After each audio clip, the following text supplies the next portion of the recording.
Yeah, g'day YouTubers, Spannerman again here with another video. Hope you enjoyed the video today. Please subscribe to the channel. Any comments, thumbs up. Thanks for watching. Bye for now.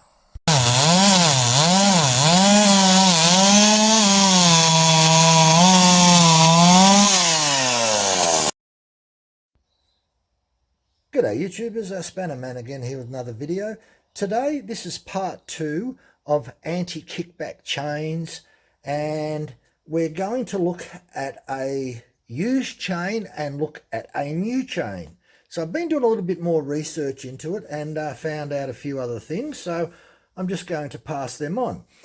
So the way that anti-kickback chains work is when the chain is in the flat section of the bar, you'll notice that you can see two rakers here. One of the rakers is a standard raker that's fixed to the tooth.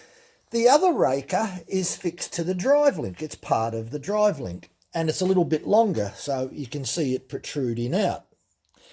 So the whole idea of it, the way that it works, is that as it enters that portion at the front where the red mark is, the bearing or the link here between the drive link and the actual tooth or the raker starts to change an angle. Now when that angle changes, and we could slowly do this so that you can actually see it, you can see on here that it's sitting flat. It was filed flat. And the only thing that you can see is this part is sticking out a little bit more. But as we slowly go forwards, you'll notice, and you can see it right there, that the raker that's on the actual drive link itself has now gone up higher, thus reducing the amount of timber that can be cut by the tooth, because the clearance has just been reduced.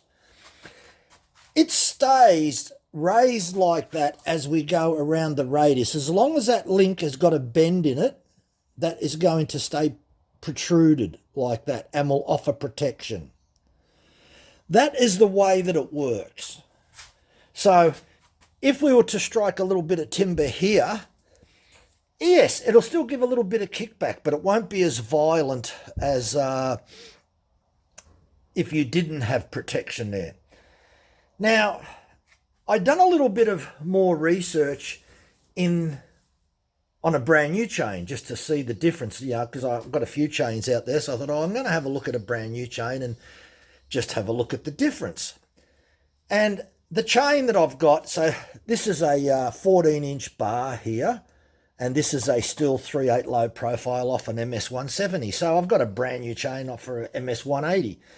So it's exactly the same, it's just a little bit longer. It's 043 gauge, and it's PMM3, which if you look this up on this particular packet, you'll find out that this is low kickback chain. It's not written on there low kickback, but PMM3 stands for low kickback, comfort chain, low vibration, low kickback.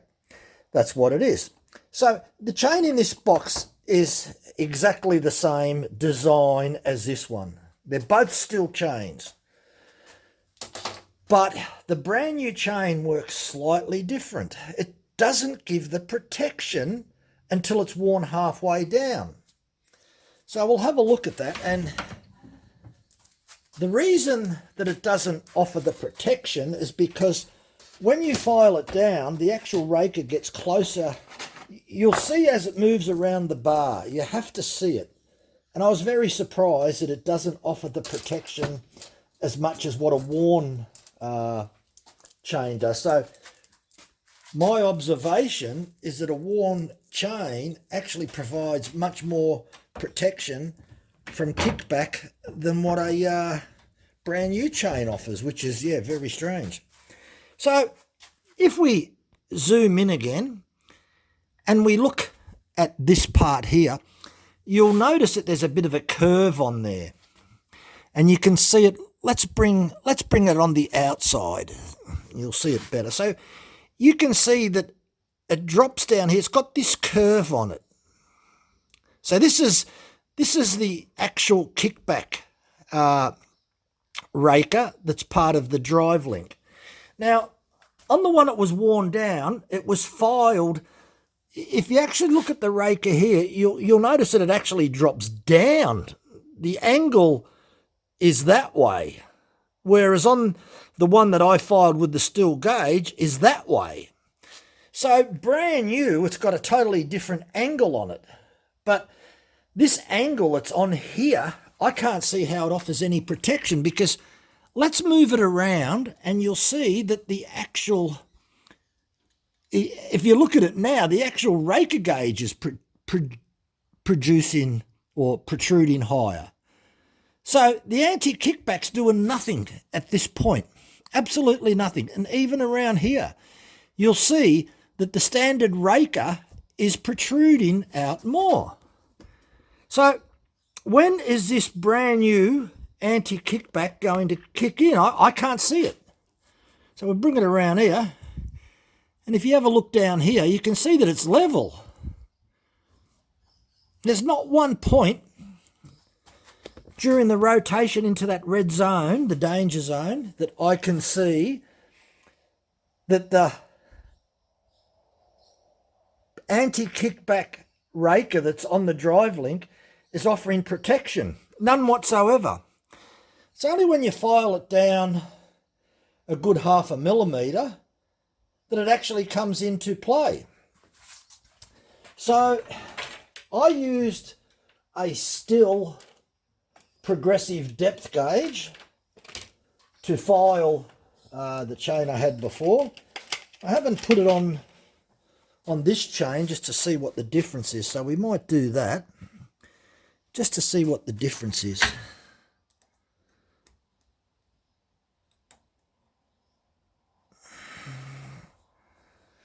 Just see whether you can see that.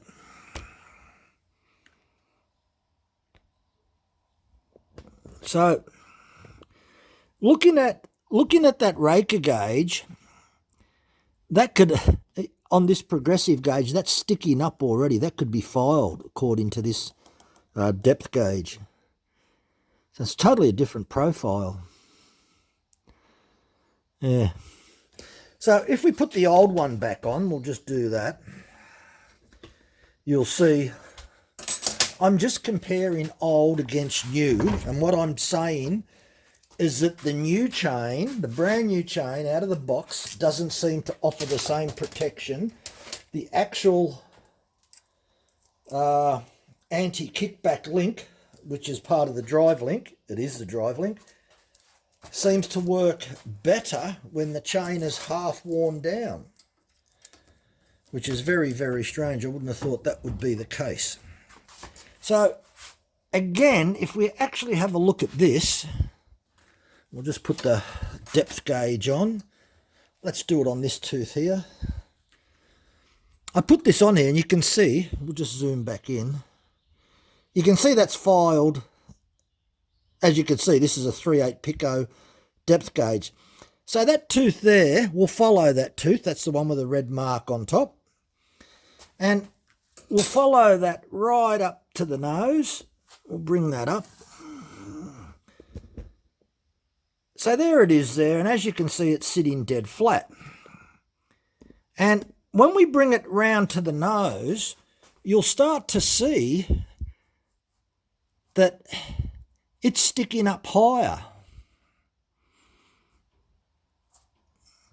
Now you can't see it probably on the, that's a left-hand tooth. So we'll do it on a right-hand tooth. Right-hand tooth is coming now. And you can see, you can now see that this is higher. You can see that. And as we go around, especially now, look at the difference where it kicks in. It's probably sitting, without measuring it, it'd have to be between anywhere but from 0.5 millimetre upwards. And that is what anti-kickback does.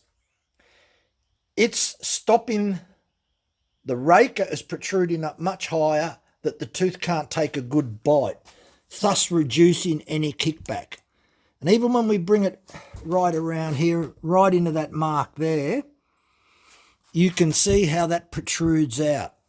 So being filed with the progressive depth gauge has made this anti-kickback chain much more effective when it's half worn down.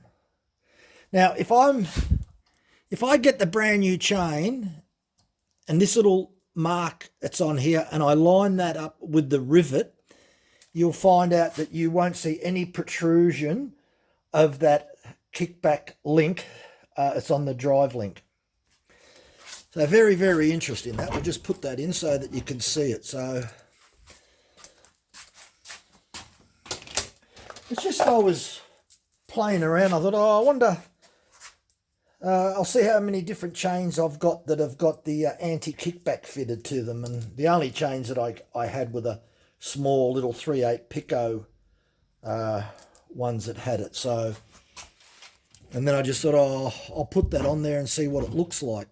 So what we need to do is bring, I want to bring out, I've just got to loosen that again, get that in the right position. If we bring that around, the rivet around there, you will see that there is absolutely no protrusion of the drive link raker. We'll just see, we'll follow this one. Let's follow this one here. So if we follow that around, you can actually see that the actual raker is protruding actually higher. So the actual raker itself is sitting higher than the anti-kickback drive link. That is about the only point where they're about level. And even if we're to check this one here, this one's about level. I think there's a tiny little bit in that spot, is there? It's a little bit difficult to see. We'll just see whether you can see that. I'll drop this down a little bit. Got to be very careful when you're using a camera because you see it looked like it was, it looked like at one point as if the drive link was sitting higher because of the angle of the camera, but you can see that now. So if we go back, we'll just come back here because of the focus. So we need to get a tooth. Let's look at this tooth here that's coming up on the red mark. You can see it's coming, yeah, this one here. So this is the drive link on the outside, the standard drive link, and on the inside, now, on the inside, you see it's just not protruding. And there it is again. In that position now, you can actually see that the standard raker is protruding more than the anti-kickback link. And if we move around the bar, we'll just come to the front a little bit. It doesn't protrude. The actual raker looks like it's protruding more than the anti-kickback. A little bit disappointed in that. I would have thought that the anti-kickback portion would have been a little bit better. It's having trouble trying to focus. Now, I'm no expert on anti-kickback. I've only used this anti-kickback on small chainsaws. On the larger chainsaws, I think the reason that they put anti-kickback on small chainsaws is because this nose bar is only 14 inches. Then you got the power head of the chainsaw, and then you got your arms. And if you're leaning over, the tip of this isn't that far away from your head. And if you were to strike in this region here, it's liable to flick up the chainsaw and you could have an injury. On a much larger bar, say a 25-inch bar, you're going to find out that the nose tip could be a good metre away from your head. So it's got to travel much further distance to strike you. So the larger the chainsaw, the heavier the chainsaw, the more inertia would be required. Number one rule is that you do not put this tip anywhere near a piece of timber. It's okay if the bar is sitting underneath the timber, but you don't want the actual nose tip cut in timber. That's a different story for the wood carvers. They have a very, very narrow bar here. There's not much of a radius at all. So, but they still have kickback too, let me assure you that just because you've got a carve in one, yeah, they kick back, and they're probably carving in this region here, not so much up in this region. They're more down here rather than up there, because the kickback is really bad here. So if you're wood carving and you're holding your saw on an angle like that, not that way. If you're holding the saw that way and you're going to hit this part anywhere around here, it's going to have a severe kickback. Even with an anti-kickback chain, there's still a good possibility that it will kick back. Anyway, look, thanks for watching. Give us a thumbs up. I just thought I'd go over that because I found it very strange looking at a brand new chain. I thought that it would be exactly identical, if not better. But as the chain is brand new, I really can't see very, very little, because it looked like to me that both rakers were following each other around the nose tip. Whereas when I file the rakers on the old chain, which is about half worn down, those rakers have a much lower profile. And as we move around this radius, this drive link has probably got another 22 degrees more angle, and the actual drive link raker protrudes up, giving more protection. And that's how the normal kickback works. That's what I failed to see on a brand new chain. I failed to see the drive link raker sticking higher than the standard raker, giving protection. I can't see that happening. So maybe somebody out there maybe somebody knows the answer. I certainly don't have it. No point writing a still. They won't reply back to me emails, because I've sent them various emails about certain things and you don't get a reply back. They don't want to hear complaints.